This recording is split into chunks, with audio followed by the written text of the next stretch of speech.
All right, so here's a movie you've been waiting for me to talk about. I'm gonna be honest. I was just going about my day and I was like, what else comes out this weekend besides Exorcist Belieber? Totally Killer. Not gonna lie, it does not sound like my thing. I don't know why, probably because the title is Totally Killer. There's nothing about that that screams, hey Jeremy, you busy this Thursday? We have a film here waiting for you. But it was on Amazon Prime. The effort to watch it was very minimal. So fuck it. The fact that I'm even doing this video probably tells you the movie is god-awful or surprisingly enjoyable. Don't you give me that deductive reasoning like, well, you don't have a scotch in your hand, so it must have been surprisingly good. I don't drink in every negative review.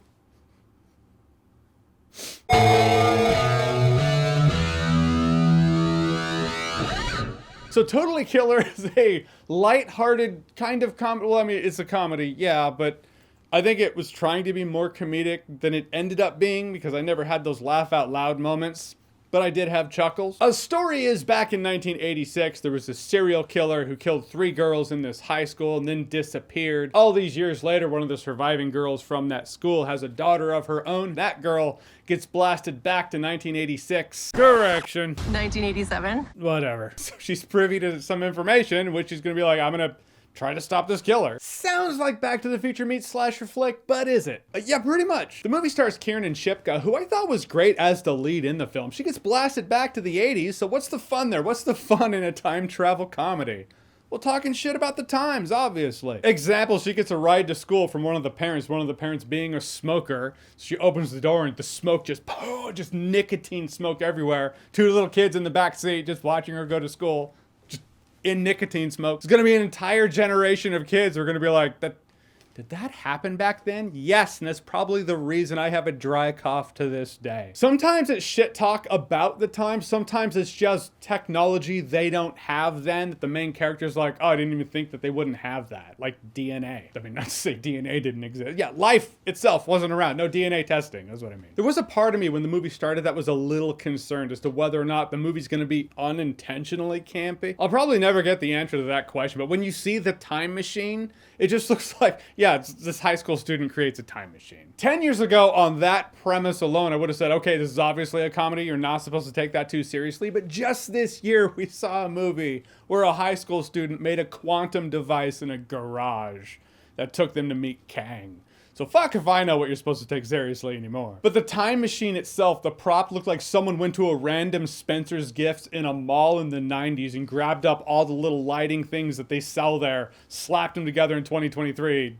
So yeah, it looks like the time machine prop involved time travel itself to make. Point is somewhere between slasher flick, cheese, comedy, and light-hearted parental time travel adventure. The film does find its stride, and I was able to kick my feet up and enjoy myself. In which case, shit, I guess there is logic to the observation that no scotch means I'm not gonna bag on the film. And the point is, it doesn't have to. I'm gonna get you next time. Negative review, no scotch.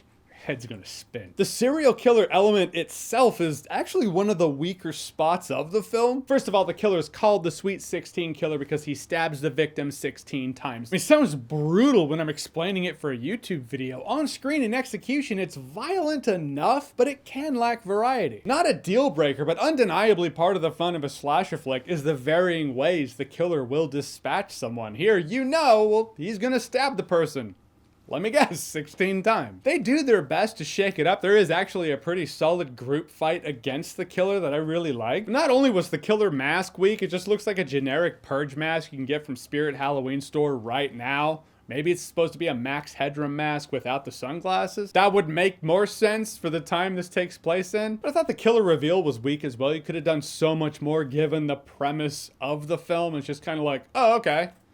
I guess. The thing I enjoyed most about it wasn't even the serial killer backdrop. It was the dynamic between the daughter and her parents. Yes, it's a premise we've seen many times in film. Iconic films even. The movie does at least address the parallels with Back to the Future in here on screen. I like the take on the parental dynamic because it is kind of like Back to the Future, but what if Lorraine and George McFly were dicks? What if your parents were the kind of assholes in high school who would never hang out with you and you could not hang out with them, but you have to because you have to save them from a serial killer? It's not a cinematic deconstruction of the slasher film horror genre per se that we've seen films effectively be in the past, but it is an enjoyably self-aware time travel slasher film party movie for when you and your friends want to lighten the mood for that Halloween Horror Night movie binge with some drinks. Yeah, now it's a party. Alright, so Totally Killer, have you seen it? What did you think about it? Or for your Halloween binge, what's a Halloween movie that's more fun than scary? Whatever it is, whatever you think, comment below, let me know. And as always, if you like what you've seen here and you want to see more, click right here to see more.